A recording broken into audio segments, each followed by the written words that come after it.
As the country marks 150 years since Confederation, it has sparked a number of conversations with First Nation and Indigenous communities about their views on 150 years and the path for the next generations. Joining us this morning is Rye Moran. He's the director of the National Centre for Truth and Reconciliation.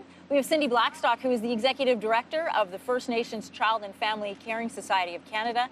And finally, Métis actor and singer Tom Jackson. Thank you so much, all of you, for being here this morning. My pleasure. Important conversation to have, so let's get started. All Canada 150 celebrations are taking place across the country. How will you be celebrating, and how do you feel at 150? Well, I think the general challenge about Canada's 150th birthday is we're glossing over 14,000 years of history. So as an Indigenous person, it's really hard to reconcile with that. It's hard to reconcile with the dismissal of this long history. And it is hard to celebrate 150 years of colonial history that we have in this country. So it's a very challenging event, actually, for many Indigenous peoples. Cindy, how about yourself? Well, for me, I think one of the important things is I'll be remembering all the good Canadians who are standing up with First Nations communities to say that the ongoing racial discrimination by the Canadian government in the provision of public services to First Nations children and young people, it goes absolutely contrary to everything that's going to be celebrated here tomorrow, and that needs to end. So that's what I'll be remembering. Tom, how about yourself? I want to think about my brother. I said this the other day. Somebody asked me the question, and I went, wait a minute. My brother Bernie, he and I didn't get along for a couple of years. You know, some days you don't get along. But I still celebrated his birthday. Mind you, it was on New Year's Day. Okay, never mind that. Okay, but the reality for me is this, that we have to think about compassion and love. That's what we're all about, right? I mean, that's the part that, for me, I need to share that. I mean, we have people in our communities and we have round dances, right? And we dance, and we ask everybody else to dance, don't we? All right. Everybody else to dance. Okay, this is Canada Day. This is on the Hill. I've been here before. I sang on that stage. And I'm telling you this, I want you to dance. Right? I'm so glad that people are actually having a voice, though. Don't get me wrong. I'm so glad and celebrating the fact that we have a voice, and we're using that voice, and we're creating that change. But the question that I ask for you to challenge yourself is to say, is this the day I'm going to change my world to change the world? I'm saying, yeah. I'm saying, yeah, let's use this day to change the world. As a non-Indigenous person who wants to celebrate a country that my parents chose to come to, but also wanting to be sensitive and reflective and taking this as an opportunity to learn, how should we be marking Canada 150? We don't want to ignore the tragedies of the past, but we still want to celebrate at the same time. A little bit of what you're talking about, Tom. How as a non-Indigenous person, should we observe Canada 150? You know, I think that our unrealized opportunity as a country is to afford the safety that we have provided to newcomers and refugees from all across the world here in Canada to Indigenous peoples. What's happened is in the creation of this country, we've welcomed people in, and people have fled all sorts of terrible atrocities across the world. People have come here in order to create a better life for themselves in the belief that they could give a better life to their children. The cost of that, though, has been that Indigenous peoples themselves have not been able to afford as good of a life to their kids. The safety, health, well-being of Indigenous peoples has suffered as a result of that.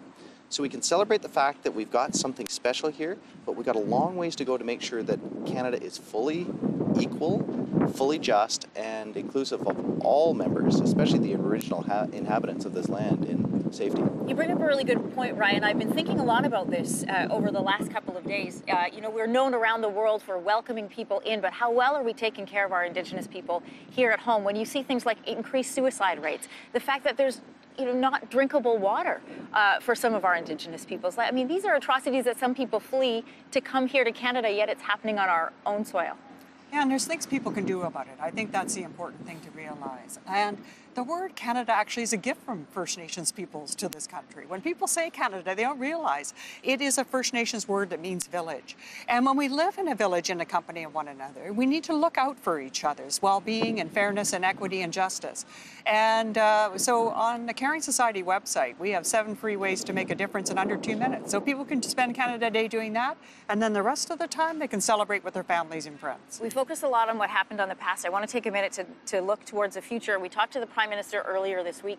You know, the line that we keep hearing from him is, you know, it took 150 years for this relationship to get where it is now. It's going to take more time for it to repair, but is it moving too slowly? It's moving too slowly for children. I think that we as a country know how to treat children equitably.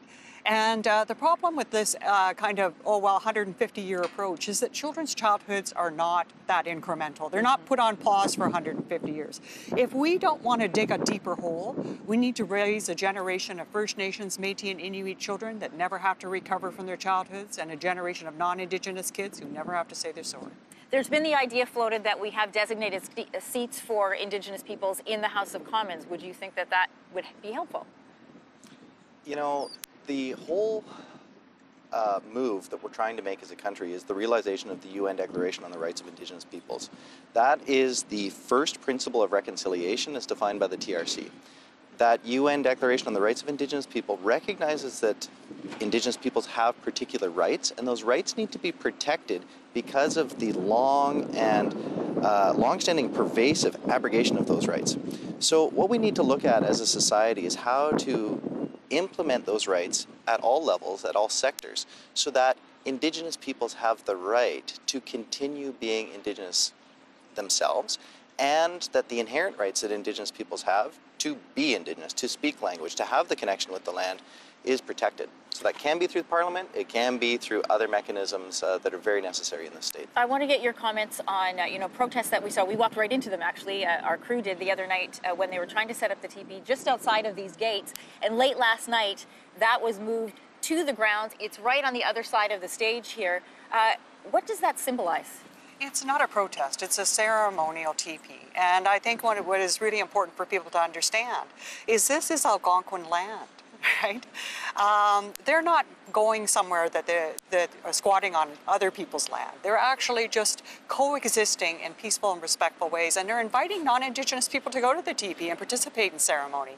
So if you're here on Canada Day tomorrow, go over and see them, and you'd be welcomed.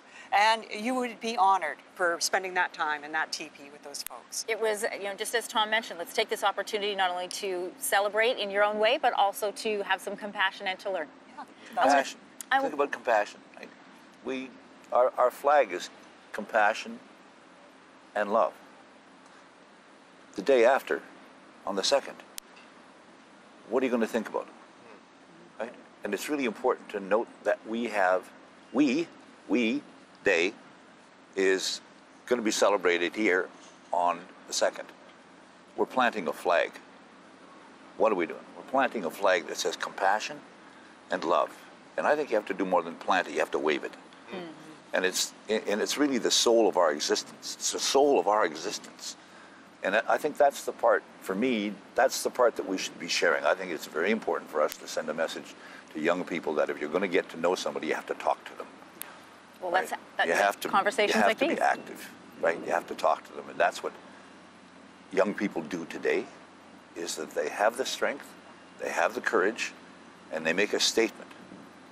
What do they say? They start out, or Lisa, I would start out by telling you this, that I love you. It's a beautiful way to end this conversation. Tom Jackson, Cindy Blackstock, and Ryan Moran, thanks so much for being part of our show here today. Thanks. Thank you for having us. All right, stay with us. Your morning will be right back live from Parliament Hill.